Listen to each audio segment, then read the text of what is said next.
Daniel Patterson will lead us off at the top of the fourth. Lions lead 3-1 here on the Vanguard Sports Network. J.J. Dunn alongside Xander Zubiotti. Who lived in Costa Rica as a child, Zuby? Dang it. Spencer Edmondson. Why was he in Costa Rica? Can we get a story on that? I would love to, but I didn't have time to ask him. He was busy throwing 8 1/3 in game 1. That's fair. That doesn't count. Maz ranges, but it's well hit by Patterson to get a single to lead off the top of the fourth. This ball's hit well to center field. Shiggy's giving it good chase there. The wind died down at the right time, but not enough power there for Bryce McFeely. Okay, who would choose to dine? The 3 people that he chose to have dinner with: Jesus, Ricky Bobby from Talladega Nights, and me. Joey. Yes. That's a Joey response. Hawaii, didn't he?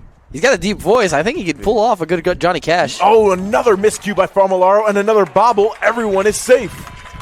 Parleski with a word of re-encouragement for Kip Famolaro, as that's 2 double plays that he's really just trying to make the play before the ball's been in his glove.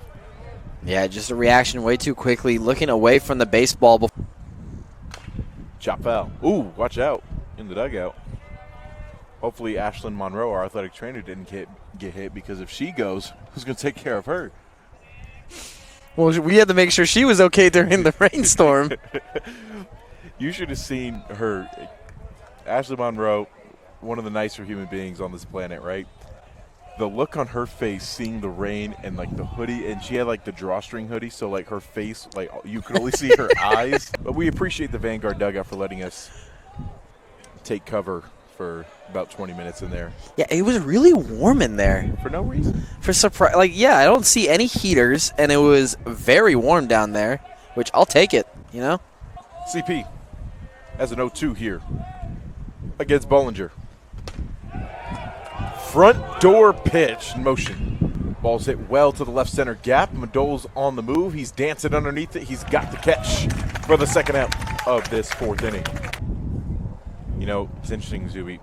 Chris Parleski actually pitched here 2 years ago to the day as a member of St. Catherine, April 26, 2023. Poked oppo there through the right side. A green light is given to Patterson. The throw's not going to be coming home as Westmont answers back with 1 run. It's now 3-2 here in the top of the 4th. CP we're talking about 2 years ago. He was a member of St. Cat, and he actually blew a save courtesy of a walk-off from Dane Nakasuka for Vanguard. Hopefully, he's got the goods to lead Vanguard to a victory. Saw Vanguard wearing the blue tops in game 1. Vanguard's now in the gray tops. The dark grays, they call them the charcoals. They're 11-5 in this uniform combination. Whereas the Blues, they will have to finish the season at 9-9 in that combo. Famolaro slides down to that one. Not in time, 3-3 ball game. Famolaro's having a bit of trouble right now at second base. Yeah, and it seemed like Westmont's going to take advantage of the mistakes. It's not going to just be like they can turn it around. Westmont just tacked on 2 runs in the top of the 4th. Both unearned, actually, as saw an error there from Kip Famolaro. A couple of miscues for him so far in this game, but we're joined by a special guest as Tristan Gallegos clips this one foul to begin the bottom of the 4th. Oscar Diaz, who graduated last year for Vanguard, still actually had a year of eligibility left, so we're still upset about him leaving us prematurely. But as it stands, it's great to have you back, Oscar Diaz, a longtime Vanguard catcher, one of the best backstops in Vanguard history. What have you thought about Angel Perez thus far in his young Vanguard career? Yeah, absolutely. To something that, you know, you were part of in terms of setting the table for this year's team as one of the veteran presences. As Gallegos goes to the moon with this one. It's hanging up in the air, but it does go foul. Absolutely. I would say I was nervous about 100% of my games. Just Coach Begg popping a squat in the dugout. Now he returns to his perch. Maz turns on this one down the left field line. He's 3 for 3. He certainly saved the best for last. He's looking to go to 2. 4-3 ball game, courtesy of the RBI double from Jared Mazzaferro. Yeah, have yourself a senior day, huh? So Maz has been a sub-200 hitter all season long. He's actually been closer to 100 than 200 for the majority of the season. But I'm sure he will forget all about this season, considering that he's gone 3 for 3 on senior day. No, that's right. And then the final question. I lied. There's one more question I have to ask you. Do you still believe that your GSAC title in 2022 was stolen by Westmont? No comment. It's all good, Oscar. I appreciate you very much. No love lost in this rivalry, right? No, absolutely. And Westmont, they're definitely a worthy adversary. They always have been. Oscar, I appreciate you so much. We've got a pitching change here on the Vanguard Sports Network. Lions have reclaimed the lead. They're up 4-3 with 2 outs in the bottom of the 4th. Thank you, Oscar, so much for joining us. Thanks, JJ. Best catchers in history in Oscar Diaz. And you were sitting right by it. What did you take away from that conversation as you were listening in? Well, I mean, it was just good. Remember, still got Maz lingering at second. Maz is trying to maybe communicate something to Slikart there as he continues to do something with his hands there. Slikart doing a nice reverse hip thrust once more. Get out of the way. Good read there by Mara for the out, but not before Mazzaferro is able to give Vanguard the lead back. 4-3 is the lead going to the 5th. Look, this rivalry is going to stretch even up to this booth between some of these fans, because one of the Westmont fans just came up to us and said something that we did not appreciate. So thank you very much for that. You can take that back to Westmont with you. Chris Parleski still on the hill, top of the 5th here, working with a lead. Ball's going to be flared to Levi Hall in right field. Wynn's going to keep it in, and now he's going to have to come charging in, and he falls down again for the out. That's the second time today we've seen Levi Hall have a decent read on the ball, and then just it doesn't work out for him. Out is recorded nonetheless. Levi plants his feet in the outfield, but with this wind pushing the ball in all different kinds of directions. We don't know what's going on, but it's all good. CP's in the heart of the zone, 0-1. Kicks the dirt on the hill. Joey Cordola goes full Spider-Man out of the dugout. Weak dribbler. It's going to stay fair. Slikart's ranging in. He's got plenty of speed and plenty of cannon as he sticks his tongue out with plenty of swagger for the second out. Now going to bring up Patterson. He singled back in the 4th after flying out to center field in the 1st inning as well. It's really been consistent hitting from this side. Shiggy on its heels, and he's got the catch as Parleski has another efficient inning to his name on just 6 pitches. Hernandez, the DH, will lead us off at the bottom of the 5th against the man, as we were talking about, but we didn't really finish him off. Willis Lacey, the man from Vista Merida High School, home of the Bronco Bleacher Creatures, which actually, Zuby, back in early 2010s, they were rated the #1 student section in the nation, believe it or not. I mean, if you're called the Bleacher Creatures, you got to have a reason why.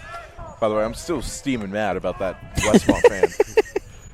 Abe Hernandez comes up with MDI. He came up here talking about oh, well, this wouldn't happen at Westmont. Talking about Westmont, we never mess up on live stats. Please. Yesterday, you guys had Charlie Pennington start the game instead of Noah Madole. And Charlie Pennington hasn't played all season. So I don't want to hear about how, they're not working. Westmont, we're perfect. Man, hey, bro, everyone makes mistakes. All right, the live stats weren't working for a second. Sorry, we got it fixed. Abe Hernandez pokes this one down the right field line. It is fair at 320.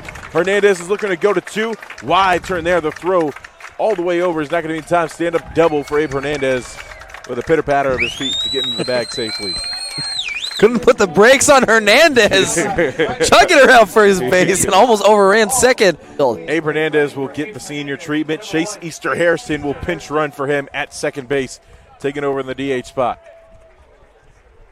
Abe came off too soon. He should have walked it out, give him the whole ovation and everything. Yeah. That would have been nice, but dugout is now going to give him a bunch of hugs. By Hall, one of the other seniors who will be celebrated in about an hour's time, as we are past 5:20 here, local time in Costa Mesa. I wonder how this Westmont dad was if he was at the protest game. Whatever. I mean, maybe he was having a bad day, because I mean that's just don't come at us like that talking about 8-game losing streak against Westmont. Their first matchup came all the way back in 1974 up at Santa Barbara. Vanguard lost that one 7-6. And by the way, 2024, they didn't actually play. That's only the 4th season all time where they did not play each other. Yeah, this is a 52-year history between the two teams. It's 3-2 now. The only times that they have not played each other in a season was 1978, 1980, the COVID season of 2020, and 2024.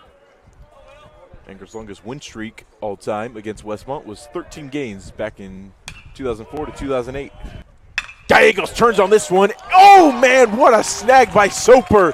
Soaping that one up. Holy cow. Hard hit, and he just flashed the leather, and the ball found his glove. One runner left stranded. We are through 5, 4-3 ball game, going to the 6th. Come on, Zuby.